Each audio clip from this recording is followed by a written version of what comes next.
Welcome to the Deep Dive, where we take a stack of sources and really dig into them to pull out the most important bits of knowledge just for you. And today we're plunging into something pretty fascinating, I think we can all agree. The science behind attraction, love, and sex. Yeah. What actually draws us together? Is it, just random chance, or is there some kind of hidden code, something in our biology, our hormones, how we act?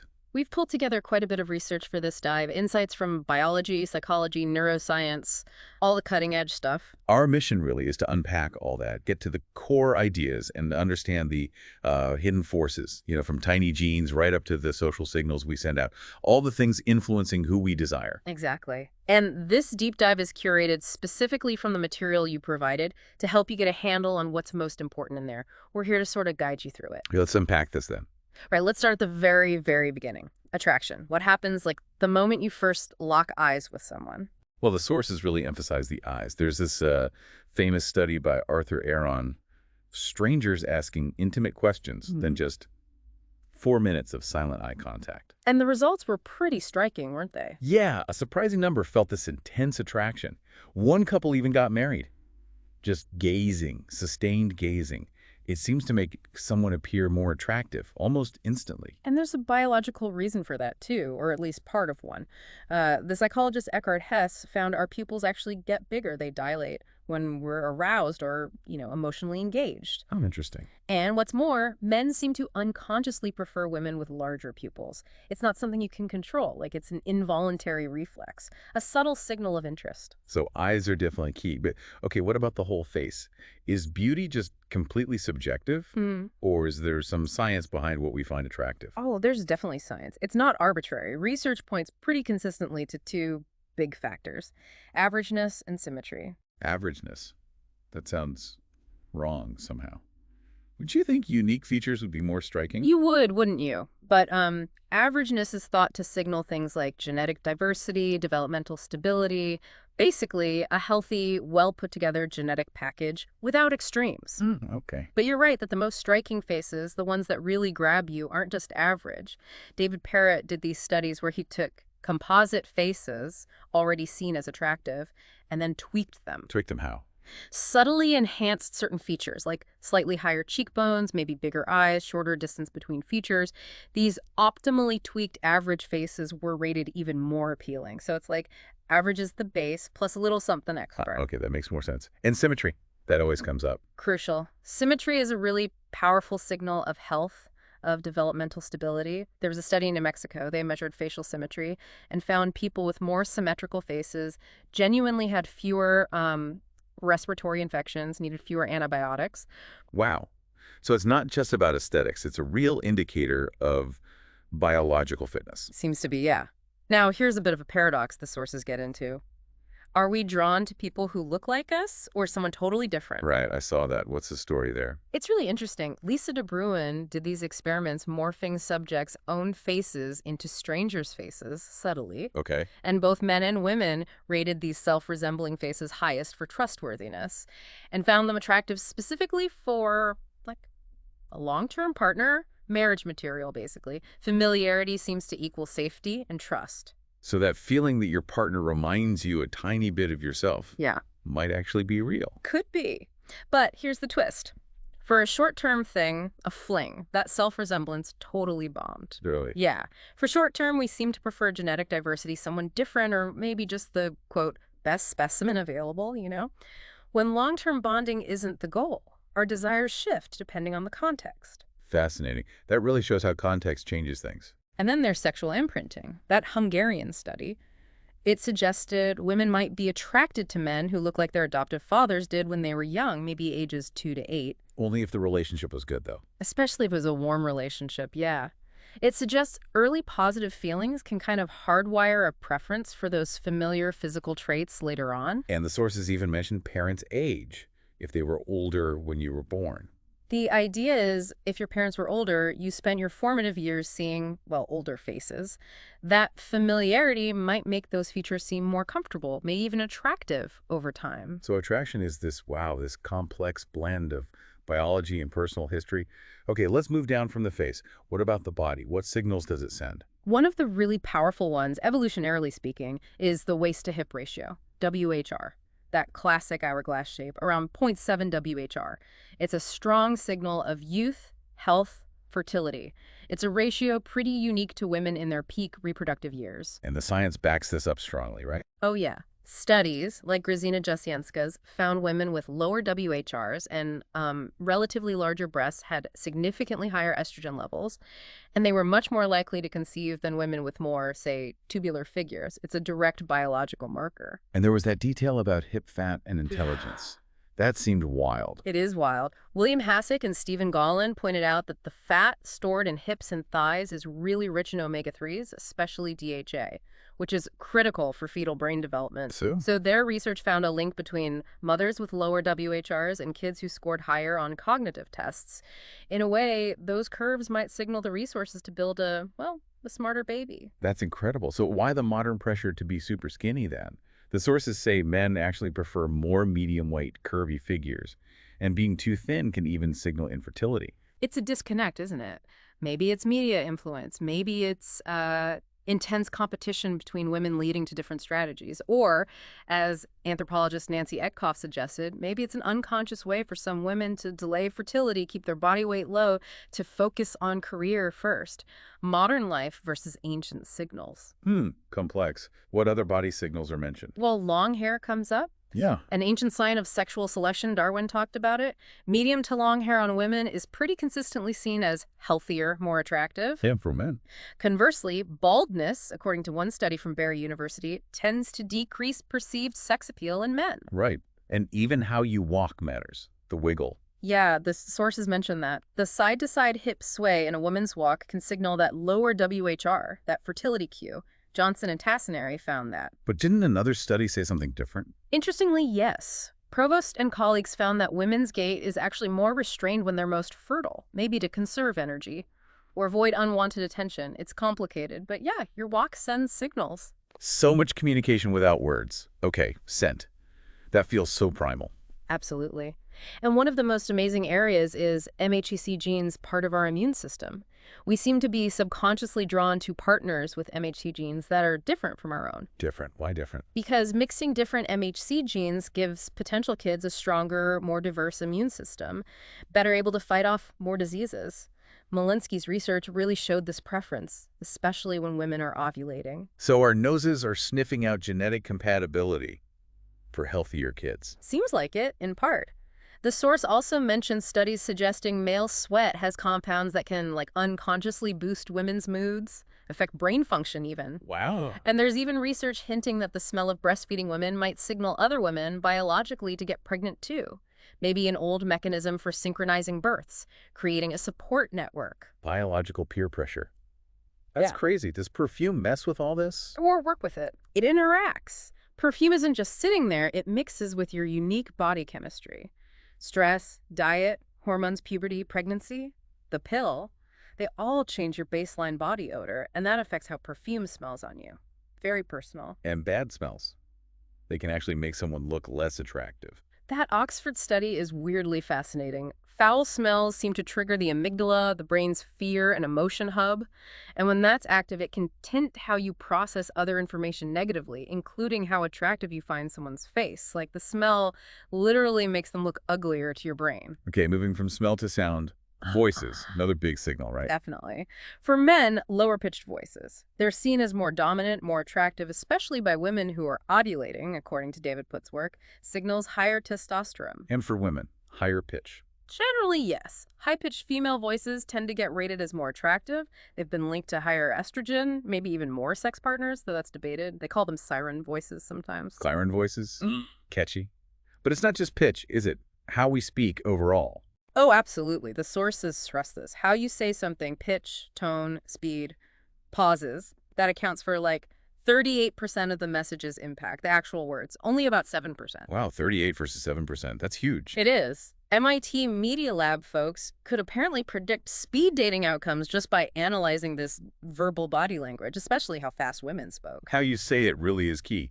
Now, the sources mention something really odd about names. and how attractive they sound. Yeah, this one's strange. The Perforce study suggested names with stressed back vowels, think Laura, Susan, might make women sound, well, hotter than names with front vowels, like Liz. And for men, Front vowels, like Jake or Ben, seemed gentler. Back vowels, like Paul or Scott, seemed maybe stronger. It might be some subtle sound symbolism at play. faces, bodies, smells, voices, even names. It's a constant flood of signals. Hmm. So let's talk about actively sending those signals. Body language. Hugely powerful. And the strongest, clearest signal of romantic interest that isn't overtly sexual. A genuine smile combined with direct eye contact. Monica Moore, Ben Jones. Their research shows this combo screams, "I'm interested," and lights up feel-good areas in the other person's brain. And it seems women who signal more get approached more, even if they aren't conventionally hot. That's a key finding from Monica Moore. Women sending out more nonverbal cues, glances, smiles, hair flips, whatever, got approached way more often. Even unattractive women who were expressive got more attention than attractive women who just sat there.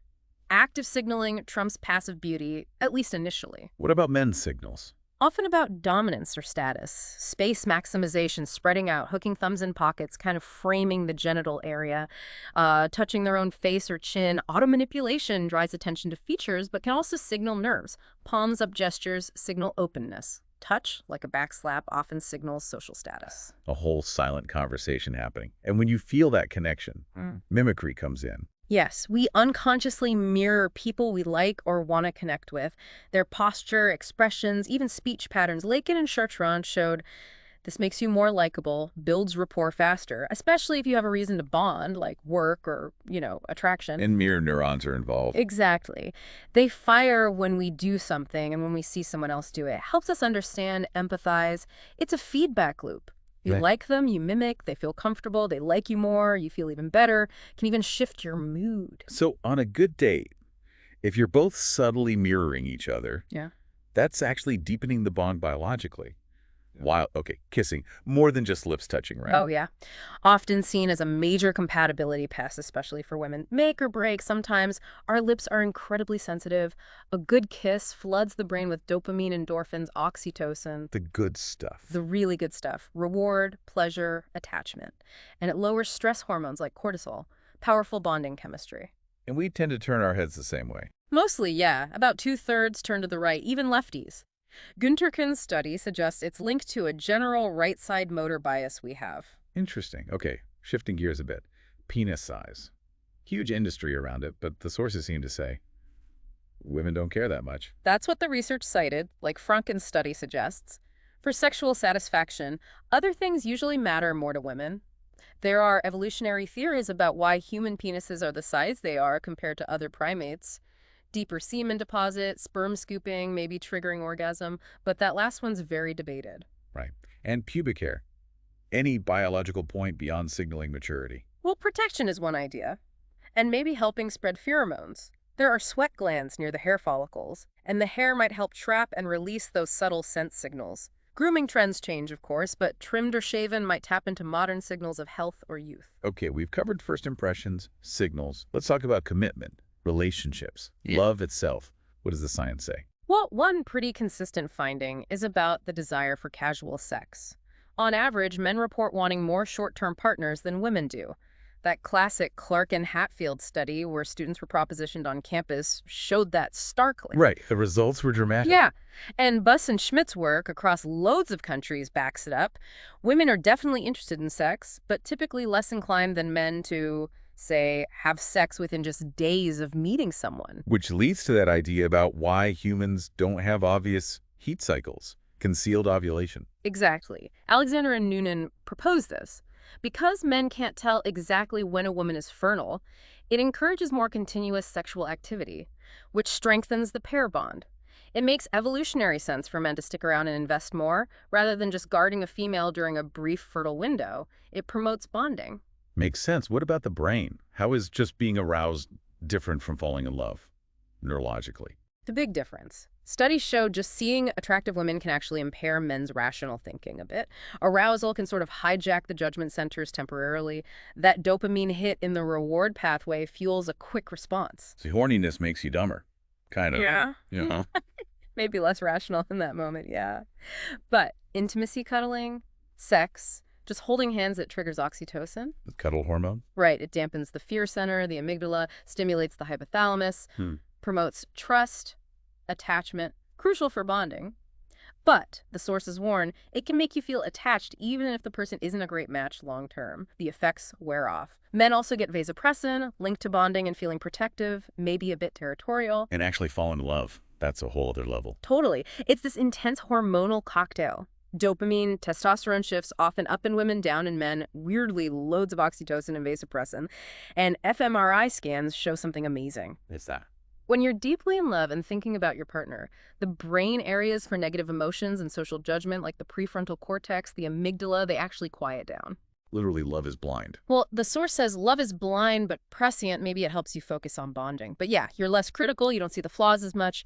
Meanwhile, the reward centers are firing like crazy. It feels really, really good. So what about long term? What do we look for in a spouse?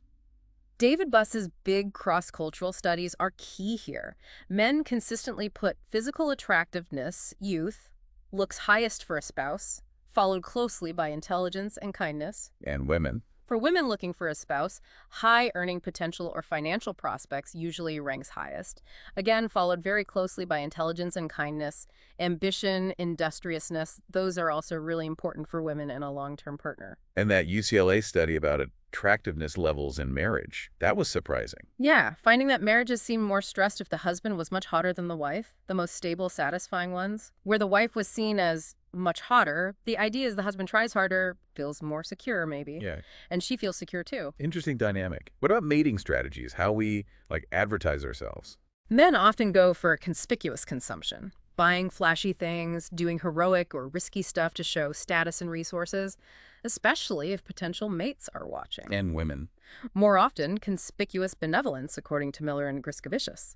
Volunteering, being charitable, signals nurturing qualities, community value. And the expensive but worthless gifts from men. Dinners, trips, not practical things. So Zhu and Seymour modeled this. It might be a way to test genuine interest. A woman only after resources might not stick around for endless, expensive, but not useful gifts. It filters for real connection. What about creativity as a signal? Jeffrey Miller's idea, the mating mind. Creativity, humor, art, ideas, signals intelligence, problem-solving ability, basically sexy genes. Men use it a lot to attract women, peaking in their fertile years, 20s, 30s. Right. And that UCLA study found ovulating women for a fling might even pick a creative poor guy over a dull rich one. Women use creativity too, but maybe more selectively, assessing long-term potential. And humor generally is good for relationships. Oh, absolutely vital. Both sexes value it, but women rank it higher for a spouse. Shared humor, especially inside jokes like Doris Bazzini studied, boosts satisfaction massively. Releases endorphins, builds bonds. Can be the last thing connecting couples facing dementia, the sources say. Wow. Okay, the social side. Why do popular people seem hotter? Mate copying. We see it in animals too, like zebra cinches. If others find someone desirable, we're more likely to find them desirable too. It's like using the wisdom of the crowd to spot good candidates, especially for long-term partners, boosts their mate value. So bringing wingmen or wingwomen actually works. Scientifically, yeah, based on mate copying, it can make you seem more desirable because you're clearly valued by others. It signals you're worth paying attention to. And making a date feel special. Singling them out. That Zoe story illustrates it perfectly. Her date saying he knew right away it would be fun, unlike others. That personalization, huge impact, makes the person feel valued, creates instant chemistry. Avoid making them feel like just another option. Good tip. What about competition? We overestimate it. Seems so. Hill's study found women tend to think their competition is more desirable to men than she actually is. And men do the same regarding other men's appeal to women. We're all a bit insecure. So don't be too put off by perceived rivals. Right. And interestingly, being a bit selective yourself, being perceived as picky, can actually make you seem more valuable. Finally, relationships over time. Yeah. Couples starting to look alike. That's real. That Zhejiang study suggests so. Decades of empathetic mimicry reflecting each other's expressions might actually shape facial muscles and lines similarly over time. Wild. And then there's mate guarding. Yeah, partners, especially men, getting more vigilant if they sense infidelity risk, calling unexpectedly, being possessive, linked to partner attractiveness, and for men, maybe cues of ovulation. And sperm competition. That sounds intense. Baker and Bell has found men ejaculate more sperm if they've been apart from their partner longer, higher perceived risk. Gallup even suggested forced sex might be unconsciously about displacing rival sperm. It gets pretty primal. Down to the wire biologically. And genes play a role in faithfulness, too. It's early days, but yes. They're looking at genes like vasopressin receptors, drawing links from animal studies, like prairie voles known for monogamy. Doesn't mean love is all genes, far from it, but But things like MHC overlap being linked to affairs, or testosterone levels and infidelity, suggests genes contribute some predisposition. exactly. They're pieces of a very, very complex puzzle, not the whole picture by any means. Wow. Okay. We've gone from eye contact all the way to the genetics of long-term bonds. It's an incredible journey, isn't it? The science from these tiny chemical signals up to big social strategies. It gives us real clues about why we connect the way we do, or why sometimes we don't. In knowing this stuff, it doesn't take away the mystery, does it? It can actually help you understand your own feelings, your own attractions, Yeah. maybe make sense of past experiences. Precisely. Science offers these fascinating glimpses into the why, the underlying drives. But the full experience of love, attraction, that's still so rich with personal history, individual feelings, things you just can't measure easily. But, like the scientists in the source believe, this lens does help us understand ourselves better when it comes to love. Maybe like Richard Feynman said about science and sex. Pursuing the understanding is part of the joy itself. A great thought to leave you with. This deep dive has been tailored for you, pulling out what seemed most important from the material you shared. We really hope it's giving you some fresh perspectives on the powerful and often hidden forces shaping your love life.